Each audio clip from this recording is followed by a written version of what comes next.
on a Young Turks post game. Whole new crew, except me and Michael are still here. Michael's still driving that limo all night long. He's going to fill up his 12 hours just tonight. All right, Brett Erlich and Jayar Jackson, ladies and gentlemen. Okay. Yes. Hey, how's everybody doing? All right, good to see you guys. I feel better. I just want to say, Michael, you look like the chauffeur in a Mary-Kate and Ashley movie. Like you're gonna take them to you're like, ladies, I will take you to Times Square, but no funny business. Like that's what it looks like. Anyways, I think we all should be in. I've never seen one, but I like that. I know what you mean. Yeah. Anyways, okay. That's that. Nice to be on the show. Brett's background tripped me out even more than Michael's limo. There was a blue screen for a little while. There isn't anymore. There's only a blue screen when you drink a beer, and when you do, a mermaid of you pops up. It's one of the most. It's one of the strangest things I've ever seen. What in the world is that? I don't know how. That's literally the strangest things I've ever seen. Okay, all right. So much nicer. What's that, Michael? So much nicer limo than mine is. With the mermaid, yes. Okay, before we do anything else, I want to start with something as simple as I want to go to Jayar first, then Brett. What's your impression of tonight? Like coming in fresh, what happened tonight from your perspective, and how do you feel about it? You first, Brett, or me? No, Jayar, you first. You first. Back in 2016, much of America was surprised, astounded, flabbergasted by the number of Americans who were okay with bigot, a racist, sexist piece of garbage in the White House. And remember when Dave Chappelle and I forget the other comedian, I think it was Chris Rock, did that one SNL where they were the black folks who sat there and went, "What? Why are people surprised?" And I guess it takes multiple cycles before the rest of the country comes to the realization, no, just because we celebrate Martin Luther King's birthday, and just because we have a Black History Month, and just because there's some form of immigration that does allow certain folks to come in, there's a significant number of Americans that absolutely despise another significant number of Americans simply because of who they are. So when you see the stories, I was looking some of these up just to see what some of the reactions were, because we're talking about some of the victories that progressives have had and the diversity of these wins. The Ilhan Omar reconfirming her positioning, AOC. We have, as we mentioned, the first transgender woman to hold a state Senate seat, I believe. And I'm looking for the response in some of these places where you might find negative response, just to see if they've gone, oh, this is something different, or if they're back on the same thing. And it is absolutely the same thing. There's nothing about 4 years of a rabid racist being in office that turns people off to it. That's what they wanted. Like, there's no surprise here. And I've always been on the who cares about polls, only because who are they talking to? I don't know. I do know what I see for the past several years in our country. That's all the polls I need. Now, I wasn't going into it thinking, oh man, I think Donald Trump's gonna win, but I definitely didn't think that this was a landslide type of moment. And I almost bought into it a little bit just because I was looking at where polls were, and I was like, I don't. That was it. That we have our predictors thing that we did. I didn't want to do that because I was gonna be way off. I was like, if this is anything but super close, it's gonna be way off. But I almost bought into it too. But it's just the state of our country, and it's the state of who we are.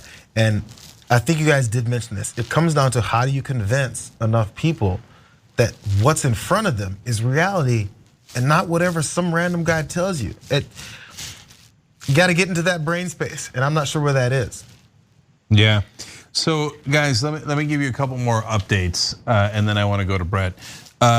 So Montana's been called. Steve Daines retains his seat. Steve Bullock could not unseat him.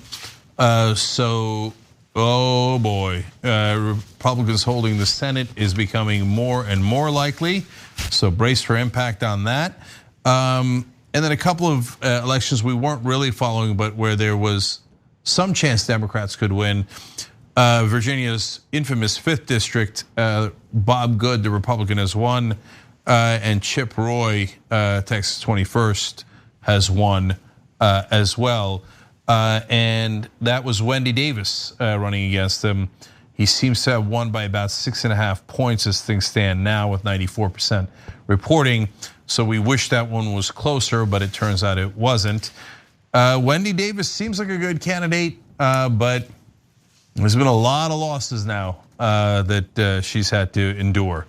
And one more piece of housekeeping here, and I'm going to update you guys as soon as there's any material move in any of these presidential election swing state races. But the update I wanted to give you are the states that have not yet been called, because now there is not that many states not called. And electoral count as we stand. Joe Biden has 224, Donald Trump has 213. So Trump has already passed what I filled in my pool to Jayar's point a minute ago. I had him at 203, he's already at 213, okay? There's 101 remaining, and the states that are outstanding are Alaska, Arizona, Nevada, Wisconsin, Michigan, Pennsylvania, Maine, North Carolina, and Georgia. So that's 9 states left. And Hawaii. Hawaii's been called. Joe Biden won Hawaii. So that got called immediately, apparently. I'm going to bed. What's that? I'm going to bed then. Okay. Lucy McBath has won re-election in Georgia's 6th congressional district. She's more of a conservative Democrat or moderate Democrat, depending on your definitions, but at least she kept a seat. Okay, so Brett, your initial impressions. It's kind of we all who we thought they were. I look back on all the coverage that we did that said there would be this feeling early on that Trump was ahead and he would try to call it on election night. And then we would need time, we would need to buy time to count votes and keep the machines on, essentially, and keep the machine of the media from calling it for Trump. And it's 11:12 p.m. on the West Coast, and that's the position I'm in. Some things that are encouraging. Everybody in Atlanta has been sent home. Go home. We're not going to count these till today. Go dry off after the giant water main burst in Atlanta, and they're going to come back tomorrow. I want a bunch of tanks around the cache of votes to make sure nothing happens to them. It's super sus that there was a giant water main that burst, but that happens, I guess. There's a lot of cities in America, and I think the reason that Georgia's where it is, Georgia that I picked to go for Trump, the reason where it is because there's a couple million votes sitting in a vault somewhere, if not a million, but a bunch of votes sitting in a vault somewhere, getting ready to get counted and pretty blue the next day. Other than that, like my main takeaways are, I still am frustrated with the lack of a cohesive message from Democrats and a cohesive place for that message to come from. Then you look on the right and you see the Republicans, and they've been able to kind of solidify not just around Fox News, but also around this well-funded machine of micro-targeting message bots, essentially. Like that whole group of the Daily Caller, the Daily Wire, the Charlie Kirks, the Dave Rubins, everybody that they're funding, that at the beginning it's just full of BS, but essentially they get to create this idea in a bunch of people's minds. And I just get this feeling that the Democrats, the Democratic Party is behind in that. The Cambridge Analytica psychographic analysis, I just felt like there was a lot of targeted messaging that went exactly to the people that Facebook is capable of finding for you, that are like, I'm a little on the fence. You mentioned it earlier with Lil Pump, AKA Little Pimp. Like, they're just trying to get it around the edges, and that's what the Republicans relied on last time. And then the final bit is just a a lot of folks that were like, forget it. I might stay home with the Hillary Clinton thing, and the people who are like, I'll give it a shot last time with Donald Trump in 2016. Now we're like, I'm giving it a shotgun blast this time. And the lack of an ability for Biden to put himself in a position that reads on television in America, which has become itself a visual medium. The lack of his ability, he had to be smart in a time of coronavirus, and he did all the smart things in a time of coronavirus. Trump was dumb in a time of coronavirus, but I think given the fact that not only is he a racist and terrible person, like you said earlier, but the fact that he had coronavirus after saying it was a hoax and a fraud and not a big deal, and that he tried to pass off like this idea that, I'm just gonna, you can get treated the way I did. That was October 1st, and he's come this far in a month. I'm still confident for Biden, but that really is my take on pretty much the whole night. Yeah, so much to say about that. First off, does anybody have any idea whether what I'll call the Atlantis votes? That's funny. It's great. Actually, whether the water burst got on the ballots or just affected the building, but the ballots are fine and not waterlogged. Do we know that? Have they said that? I haven't seen that. But I know all I saw is that they called voting for the night. Not to mention that in Atlanta, but in Georgia, they felt like they were confident that they were going to be able to call the results on election night for a lot of the races, but they were still going to they weren't going to have certification for like a week and a half. Yeah. All right, let me ask this. What do you, how worried are you guys that we're not going to count all the votes? Not recount like in 2000, but actually count. The votes in Atlanta, the votes in Pennsylvania, the votes in Michigan. Oh my God, Michigan. Oh my God. I mean, God knows what the militia is going to do in Michigan. So how does this play out? How do you guys think, is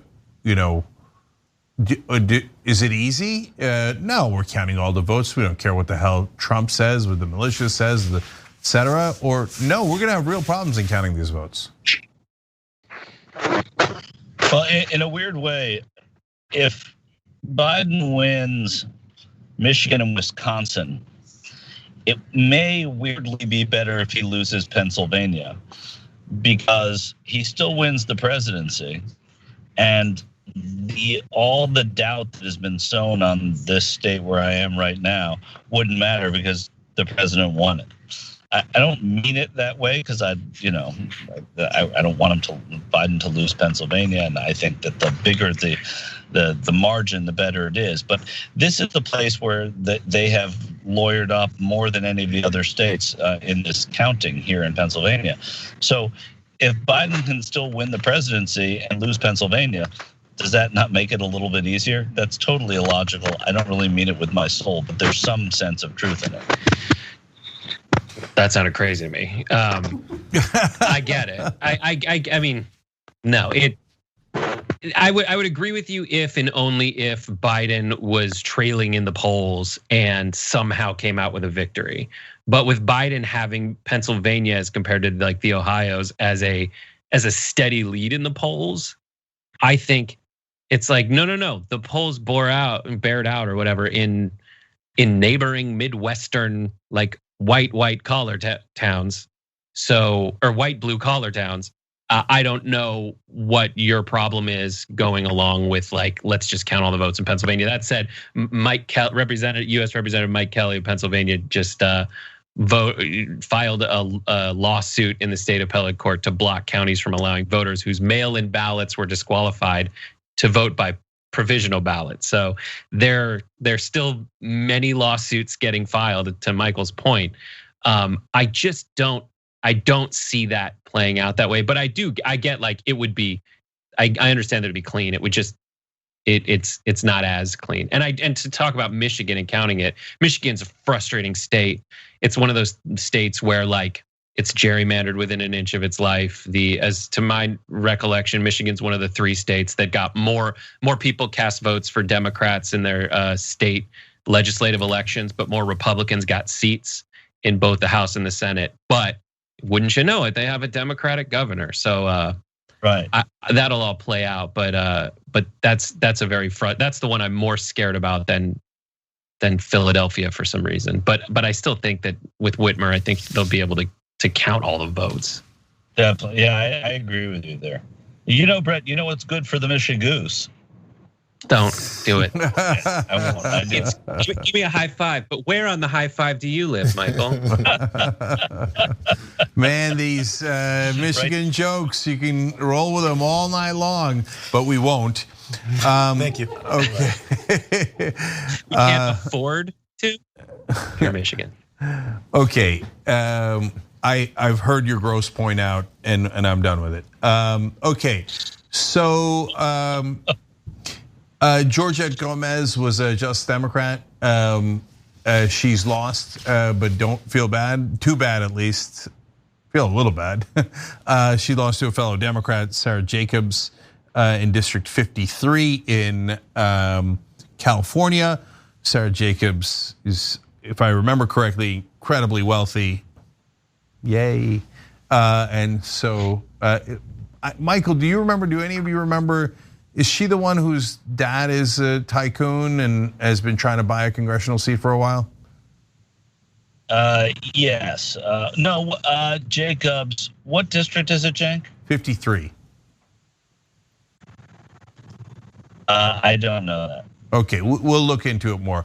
But so that knocks off another JD, and right now there'll be 10 in Congress for now. Yeah. So I'll get back to you on Sarah Jacobs. Oh, I got to read John Lee's letter. Okay, I'll do that as well. But let's keep going with nightmare scenarios. So I wanted to pick up on something that Brett said. So I think the fact that the Republicans either really like their base or are excellent at pretending to like their base, and that varies, right? Like McConnell, he's not very good at pretending he likes anyone who isn't incredibly wealthy, right? He's boss hog, everybody knows it, but he does a good job of delivering anti-choice judges to his base, right? And he knows that that's, oh, here's Trump speaking, so we got to, let's go to it.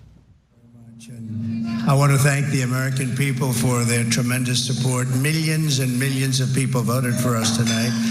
And a very sad group of people is trying to disenfranchise that group of people.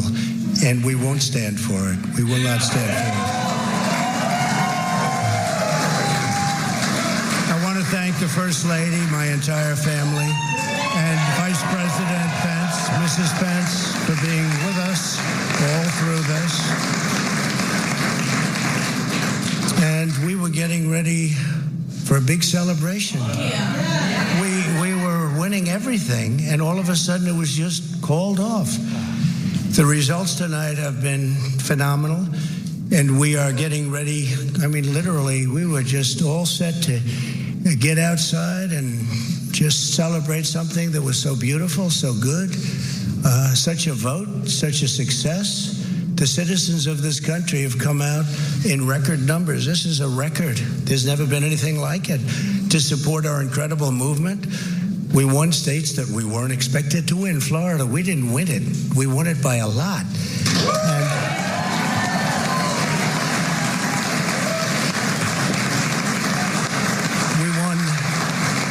Great state of Ohio. We won Texas.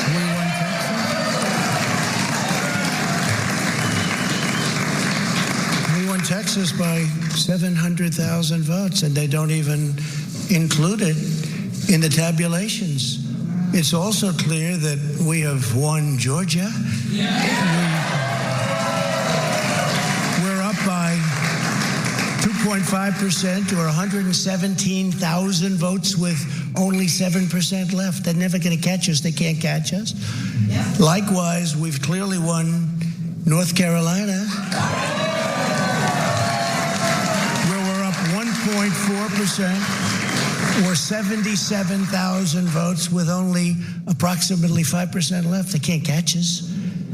We also, if you look and you see, Arizona, we have a lot of life in that. And somebody declared that it was a victory for, and maybe it will be. I mean, that's possible. But certainly there were a lot of votes out there that we could get because we're now just coming into what they call Trump territory. I don't know what you call it, but these were friendly Trump voters. And that could be overturned. The gentleman that called it, I watched tonight. He said, well, we think it's fairly unlikely that he could catch. Well, fairly unlikely. And we don't even need it. We don't need that. That was just a state that if we would have gotten it, it would have been nice, Arizona. But there's a possibility, maybe even a good possibility. In fact, since I saw that originally, it's been changed and the numbers have substantially come down just in a small amount of votes. So we want that obviously to stay in play. But most importantly, we're winning Pennsylvania by a tremendous amount of votes.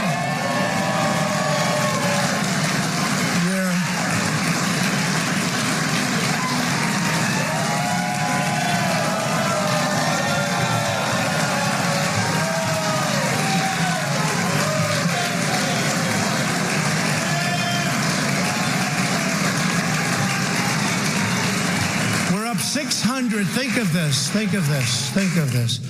We're up 690,000 votes in Pennsylvania, 690,000. These aren't even close. It's not like, oh, it's close. With 64% of the vote in, it's going to be almost impossible to catch. And we're coming into good Pennsylvania areas where they happen to like your president. I mean, it's like... So we'll probably expand that. We're winning Michigan, but I'll tell you, I looked at the numbers. I said, whoa. I said, wow, that's a lot. By almost 300,000 votes, and 65% of the vote is in. And we're winning Wisconsin. So we're winning. We don't need all of them. We need, because when you add Texas in, which wasn't added, I spoke with the really wonderful governor of Texas just a little while ago, and Greg Abbott, he said, congratulations. He called me to congratulate me on winning Texas. I mean, we won Texas. I don't think they finished quite the tabulation, but there's no way. And it was almost complete, but he congratulated me. Then he said, by the way, what's going on? I've never seen anything like this.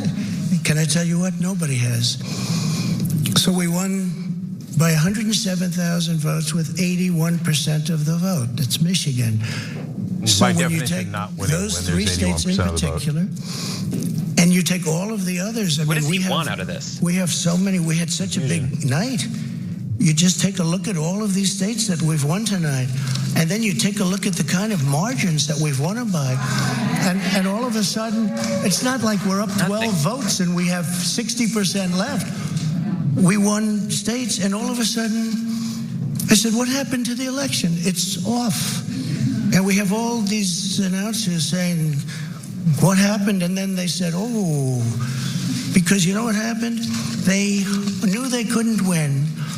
So they said, let's go to court.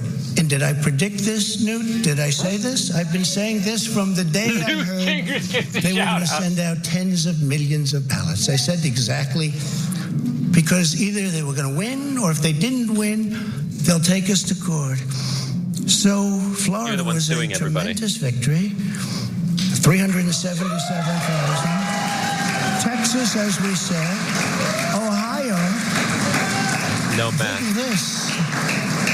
Ohio, a tremendous state, a big state. I love Ohio. We won by 8.1%, 461,000. That's actually true. He actually did win Ohio. We have to tell you every once in a while when he says something that's true. Big victory with North Carolina.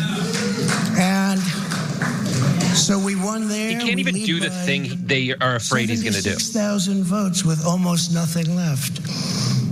And all of a sudden, everything just stopped. This is a fraud on the American public. This is an embarrassment to our country. You got that right. We were getting ready to win this election. Frankly, we did win this election. It's so pathetic because everybody already called out what he was going to do. To ensure the integrity for the good of this nation. This is a very big moment. This is a major fraud in our nation. We want so close. the law to be used in a proper manner. So we'll be going to the U.S. Supreme Court. We want all voting to stop. We don't want them to find any ballots at 4 o'clock in the morning and add them to the list. Okay? It's a very sad. Get him. It's a very sad moment. Arrest him. To me, this is a very sad moment, and we will win this. And as far as I'm concerned, we already have won it. So I just want to thank you, and I want to thank all of our support. I want to thank all of the people that worked with us, and Mr. Vice President, say a few words, please. Please. Thank you. Is Mother in the room? Okay, great. Yeah, I know Melania's in the room. We can't have him in the room with someone else. The Al-Qaeda or the Pence? I want to join you in thanking more than 60 million Americans who have already cast their vote for 4 more years for President Donald Trump in the White House. Biden's currently up by 2 million votes. And while the votes continue to be counted, we're going to remain vigilant, as the president said. The right to vote has been at the center of our democracy since the founding of this nation, and we're going to protect the integrity of the vote.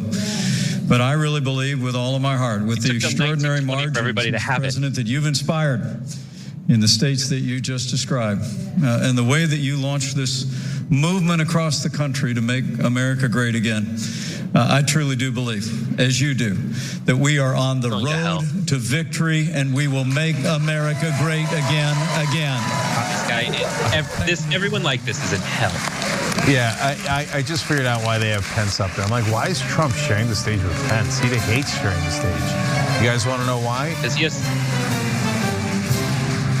It's because he wanted to have a non-Trump establishment Republican go up on the stage and say, that's right, we are not stealing this election. We actually care about the vote. We're the ones protecting the vote by making sure you don't count the vote. And so he trotted Pence out there in like a kind of a hostage video to have him say this is legitimate, what we're doing. And you could tell Pence, it was like, yes, sir, lick your boot one more time, sir. Yes, sir. And he kept it super short, and then they got out of there. Okay, all right, take this guy off the screen. That's all Pence has ever been there for. Pence has always been there to be that white-haired Republican who speaks for a very long time, long enough for anchors and interviewers to say, okay, we're running out of time, because he just keeps talking. And then says the same thing that Trump was saying just there, but instead says it with the background of, but since the beginning of our country, we've been looking for the best way for our elections to be done in a fair and honest way. That has nothing to do with right now. That has nothing to do with what Donald Trump just said. That has to do with you throwing it back to saying historically we always strive to get the best thing and the most accurate results. Yeah, actually it's not true, but it's what we like to say. So it's a way to put some icing on this crap cake that he just dropped out there on the floor. Yeah, excuse all the words that I'm trying not to say. No, Jayar, you're absolutely right, and I actually missed that. The legalese he used so that later he could say, well, I didn't do anything wrong, was Mike Pence said, historically, we've always counted the vote.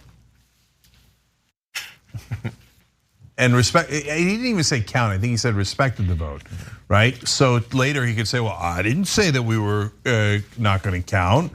Trump said we weren't gonna count. I said we respect the vote. But it sounded like Pence was backing up Trump. Yep. So they must have had some good negotiations over that one. So there it is, guys. He did what we thought he was going to do. As he said he wasn't going to do. Yeah, as Brett led this post game off with, he's who we thought he was, and so he said, they can't catch us. He said, frankly, we did win this election, and he said we want all the voting to stop, and we already have won it. None of it all made sense. All of those things completely contradicted each other, and more importantly, logic and reality. It's so frustrating because you and I, the three of us, we know what the strategy is. Is it Trump's strategy? No, he didn't come up with it. Someone much smarter than him came up with it. And proof to that point I just made is that he doesn't even know how to execute it. He should have, I mean, the things, if this were a movie, the actor, the nefarious actor would sound more like Pence does. And that's Pence's skill. And that's, I think, something very central to the Trump administration that they messed up on early that they kind of came around on later. Trump is the only dumb stumbler.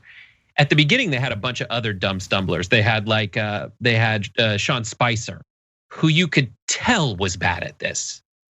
And then he realized that what he needed are the Bill Barrs, and he had the Mike Pences, but he brought in people who could, like Bill Barr, who could sit there and very even, in a very even keeled manner, carry out the deceit and do the double talk and seem like he's on your side when really everything he's doing is just fighting for an authoritarian figure to head up the United States.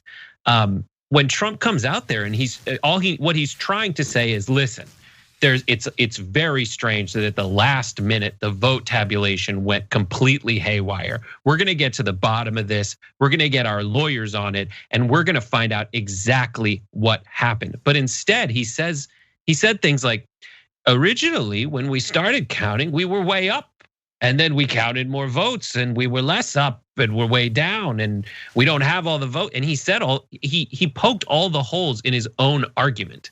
Basically, what he's saying is he is commentating election night like someone who doesn't understand how you score points in a basketball game. It's like they started out with 0 points. How is it 45-3 now? I don't know how that happened. We got to look into this. But we all know how the game is played. We all know that they're counting votes. We've explained throughout the night where those votes are, where the question marks are. We point out that when it comes to us counting all the votes, that's completely BS. Because most people couldn't vote when America was founded because most people in America are women. And it took till 1920 for all people to be able to vote that were of voting age. So that's all BS. But when it comes down to it, I hope we need to call out all the frivolous lawsuits that are just anti-democratic, that are against what America as a country believes in, which is we get to decide. You don't get to decide, we do.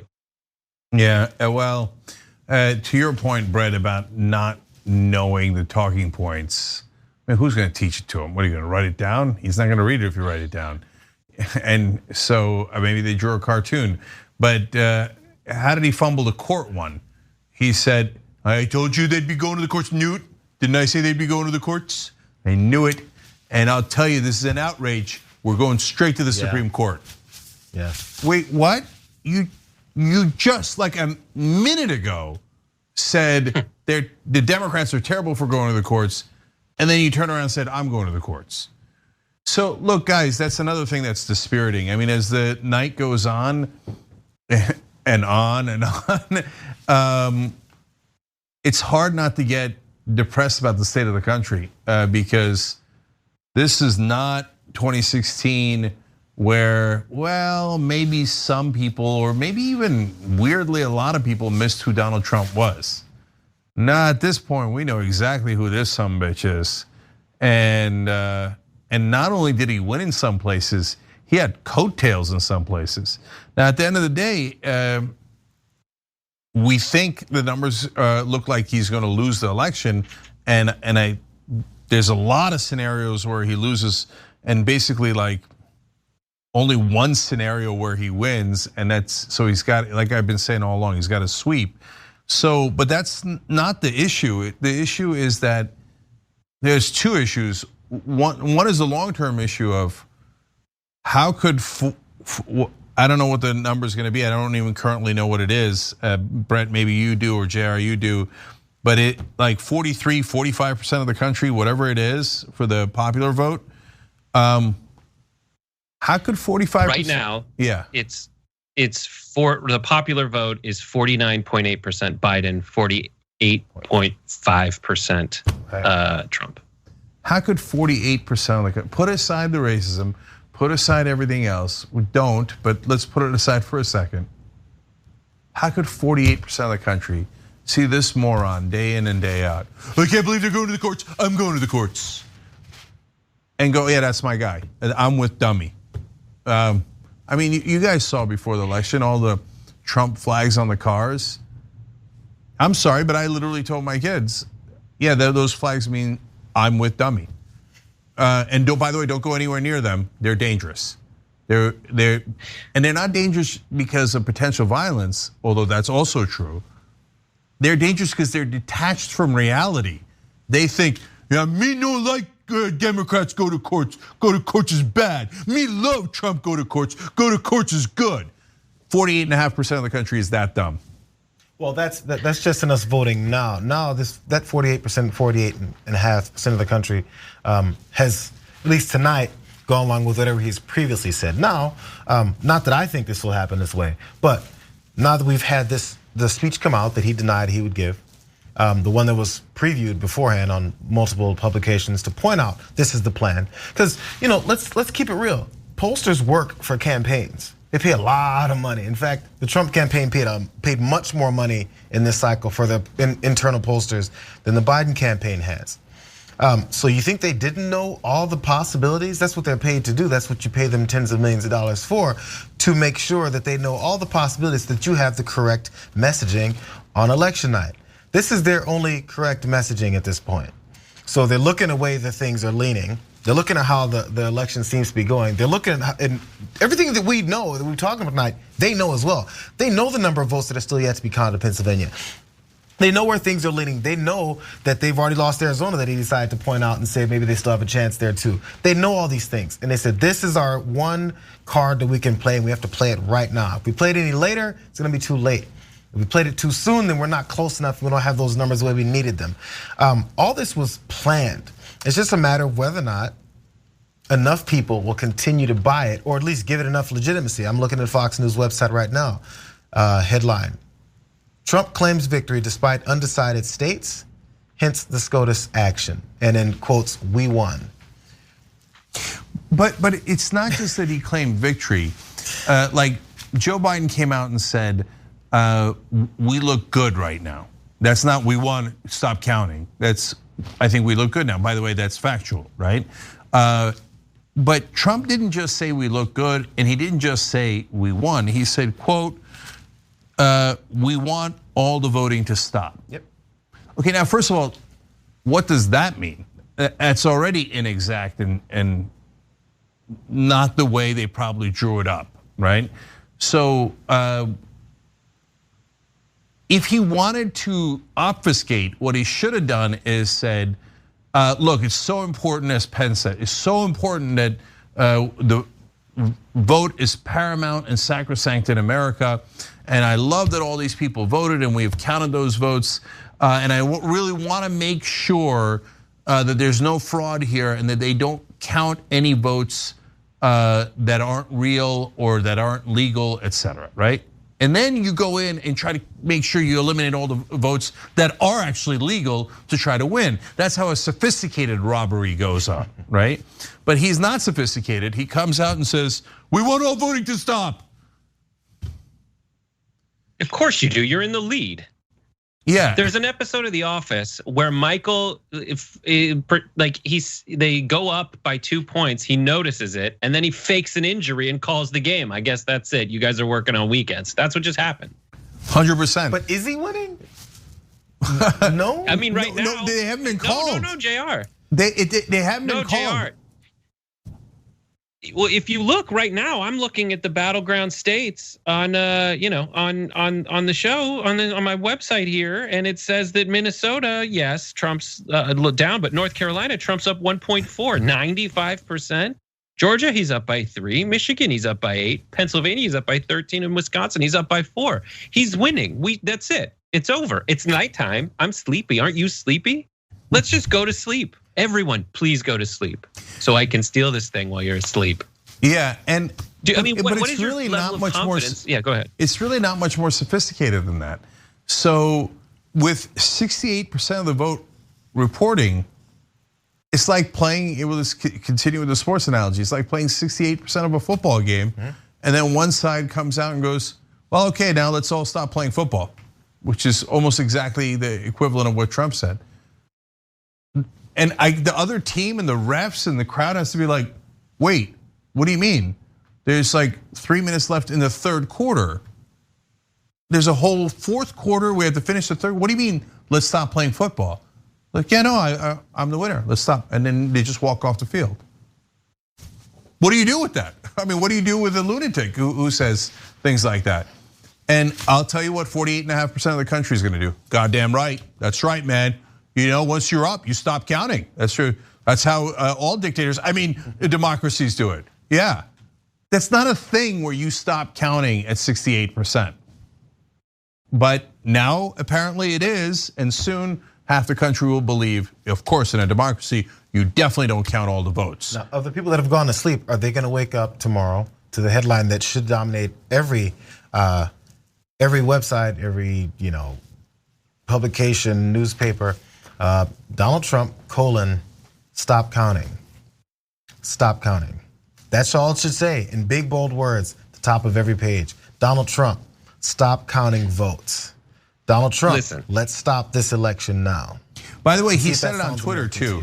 To be fair to cable news, they pointed out that's crazy, and Twitter even labeled it as not really true. And so, but there's a couple of different things here. One is, how does the media react? If the media goes along with it as they did in 2000, it's an epic disaster. Okay, so far that hasn't happened, and given the antipathy there, it's not likely to happen. If he was an establishment Republican, it would be very likely to happen. Anyway, but then, okay, what happens in the actual counts? Is there any way that they can get the states to stop counting? Now, one of the ways is they have a lot of the state legislatures. So they send in their goons to pass a law saying, no, that's it. Officially from now on in Michigan, obviously, the correct percentage reporting for an election is not 100% anymore. It is 68%. Once you reach 68%, everybody knows you stop counting. In fact, we just passed a law saying you must stop counting at 68%. I don't know, you think it's not possible? I think there's some chance. And it wouldn't necessarily be framed that way, but it'll be framed some way. They'll find the thinnest of reeds, and that's all they need. And more to your point, that is exactly, they don't need Roberts anymore because ACB is happening. But Roberts has said that. If your states deal with it in the state way, who am I to stop it? Now, Wisconsin, Michigan have Democratic governors. So does Pennsylvania. And Pennsylvania, okay. So I don't know, do they have to sign off on this? Or is it a rules vote? I don't know. Does it come out of committee, and is there a small, I don't know exactly that process, but that's what they're gonna try to do. Yeah, so let's take Georgia. Georgia's super important to who wins potentially, right? Well, Kemp is the guy who cheated by erasing voters from the rolls when he was Secretary of State so he could win the governor's race. You think that guy's gonna have any principles or any reservations about stealing the election from Trump? They have the legislature and they have the governor. So at this point, even though Biden is favored to win Georgia, but that doesn't factor in the stealing. So the robbery is probably in process as we speak in progress as we speak in Georgia. Now, what they do in all the states that have Republican legislatures but Democratic governors, God help us. Well, yeah, and then I love that. Sorry, go ahead, Jayar. I was just under that scenario. Then we're talking about these Democratic governors and these Republican control over the state in their own way. Okay, since we're going doomsday, since you decided to pose this whole segment as that, Cenk, fine. What's our thought process or guarantee on whether or not these Democratic governors aren't going to say, well, let's let the courts decide this. Yeah, I mean, it is the state legislators. They are saying what they want to do. We talk about the weakness of Democrats that are in power. We talked about when, I think it was in North Carolina, when the new governor came in, and then the Republicans in the state Congress just took over and stripped him of all of his power before he even got a chance to sit down in the governor's mansion. All this happens, and then we talk about it, and we get frustrated by it, and then point it out and call them hypocrites, and then they go ahead and do it anyway. So again, all of this is part of the plan. They knew people would hear this ridiculous speech and say, this is crazy, you can't do that. They had a contingency plan for that too. Then to say, well, no, I can do what I want. You know why he says he can do it? That doesn't make any sense, by the way. It seems like such an elementary response. But what was his elementary response to, where's your healthcare plan? It's right here on these blank pages. What was his response to, hey, COVID, over 237,000 Americans have died? No, it's not that big of a deal. To this wall that Mexico was gonna build. Nope, it's being built, shut up. To the swamp that you've drained. No, we've totally drained the swamp. Let's continue draining the swamp. To every time a reporter breaks out something about, say, his tax returns that he's not filing, or the numbers behind the money that he owes across the world to foreign entities, fake news. The fact that there's 1 to 2 word answers to everything that's actually a big deal with this administration, and they've just moved on. After people, by the way, all 6 of those things that I point out, people were outraged. They said, oh my God, can you believe he said and did that? And afterwards, they went, okay, so on to the next. That's the expectation. He's a creature of habit. He's been the way his entire life. He says something, people go, that's crazy, and he does it anyway. The more I think about it, reflecting back in hindsight to the Pence portion of that speech, Pence was super uncomfortable. So I wonder if that's an indication of, at some point, other Republicans get uncomfortable, or if that's an indication of, who cares if they're uncomfortable, they're gonna do it anyway. Here's my version of the Michael scenario about maybe it's even better if, when really it's not, but I identifying with that is, so then do you hope, so what do you want to corner them? I do, I don't care. But do you want to corner McConnell? It's gonna be McConnell and Pence looking at each other going if we keep the Senate, we have a strategy for 50 years. I can handle 2 until we get the House back after we blame it on Biden. But I can't advocate for stopping this many votes in this many states. Florida, 400, 1,000 votes maybe. But right now, he wants to, Michigan, 69% nice with 3.7 million votes cast. That is precisely 1 million votes they just are gonna not count in one state with a harder path than the Bush-controlled Florida in 2000. Are they gonna say that's gonna get too much blood on my hands? If we keep the Senate, I'm gonna be fine. I'll just wait 2 years and I still have a ton of procedural advantages, tactical procedural advantages at my disposal, which has been the center and essence of Republican power over the last 12 years. Yeah. So first, I want to tell you one of the last things Donald Trump said on the campaign stunt was to the Pennsylvania governor, quote, "We're watching you." So okay, that's out there. Now I want to break down a couple of scenarios here. Scenario number 1 is Trump asked to basically stop the count, and the only people who could do that are the governments of those individual states. We have to look into whether it is the legislatures, the governor, or if they have to agree. because almost all of them are split into Republican legislatures and Democratic governors. Certainly Pennsylvania, Michigan, and Wisconsin, and North Carolina, by the way. So do they listen to Trump? That's scenario number one is, yeah, they listen to Trump and they try to find a way to stop the count. Scenario number two is they can't stop the count, and it turns out Biden wins comfortably. 4 points here, 5 points there, 3 points, 2 points, whatever it is, it's clear Biden has won. Then Trump sets up the excuse that it was stolen for the rest of his life, but he leaves. So he'll get to say, oh, it's a hoax, I should have been, I won, it's I woulda, coulda, shoulda, it was me, they stole it from me, blah, blah, blah, right? Scenario number three is, they do count, it's close, and that's when they bring it to the courts, which is the last step. And the courts go all the way up to the Supreme Court, and they're like, well, we have a precedent. If a Republican candidate is leading, we make sure you don't count anymore. That's what we did in 2000. So now technically that was a recount, so they theoretically had an excuse, which not really, but okay. In this case, if it's close enough, if Trump's got a narrow lead, oh, forget about it. We'll definitely lose. They won't recount. They won't do it. They'll take it to the courts. They'll block it. They'll do anything they can. So if Biden has a narrow lead, then they'll recount and recount and recount until Trump has a narrow lead, and then they'll say no more recounts, right? Keep it real.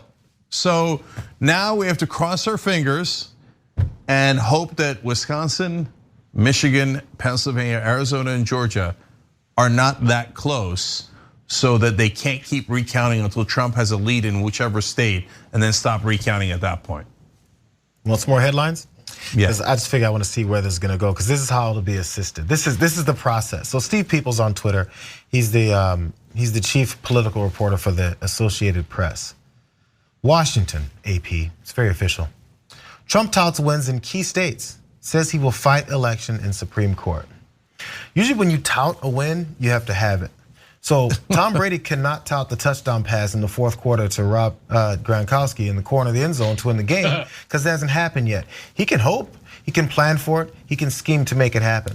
What you can't do is tout that win before you've made that, before you've scored that touchdown. So you can tout it, maybe you can claim it. I mean, it's obvious, this guy's a writer. Nobody writes something and doesn't know what they just wrote. I mean, you may have a typo here and there because you're tweeting real fast on your phone, but you definitely don't confuse the word tout with claim, or especially in this case, falsely claim. Is actually the term that should be going with this. Put it this way: this tweet did not get sent out without thought, because 99% of the responses are saying, this is BS, delete this, what's wrong with you? Tell us what really happened. We just saw it with our own eyes. We're in the age of information. 2000, Cenk, they could have done this because there's not Twitter everywhere. There's not Facebook and then Instagram and everyone else, and then people replaying it right back. Try to get something, because I've had to go through so much political tape. Try to get a video of W. Bush saying anything that we remember him saying. It's really not archived that well on the internet, because that was, he came in 2000, was out in 08. That was not the age of the internet, but it seemed like it wasn't that long ago. It was. We're in the age now where things get played right back, so he needs more assistance. They need the reality to get changed right in front of us. So here's some things that are getting splattered on social media as fact. Touting wins in key states. He didn't win these key states.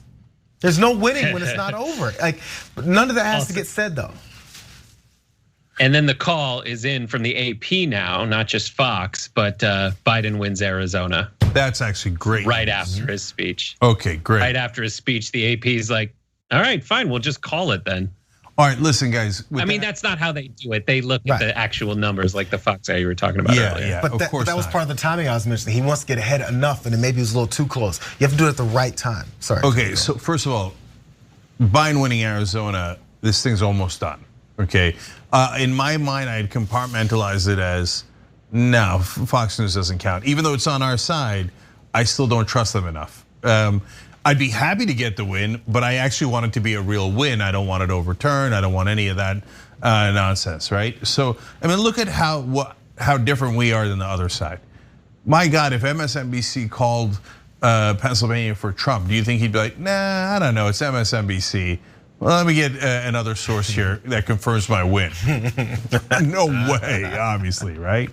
So, but back to Jayar's point, I think political reporters don't understand how absurd they sound. And it's because they're in a groupthink where they all think, yeah, we don't have to actually tell people the truth. We just have to tell the two sides. So because I'll use the sports analogy I go to often in this when the media does neutrality. If the Falcons in that Super Bowl where the Patriots came back and won in the second half had come out and told the press, at halftime, we've already won the Super Bowl. No sports writer would have written Falcons tout Super Bowl win. They would have written Falcons lost their goddamn minds, thought the game was over at halftime, right? But in political reporting, no, that's it. A politician says it, they tout it, and I write it down like a fucking moron. I don't think we're on live linear anymore, so I can say it. Right? It's post-game. Right? So I write it down like a moron. Trump wins at halftime.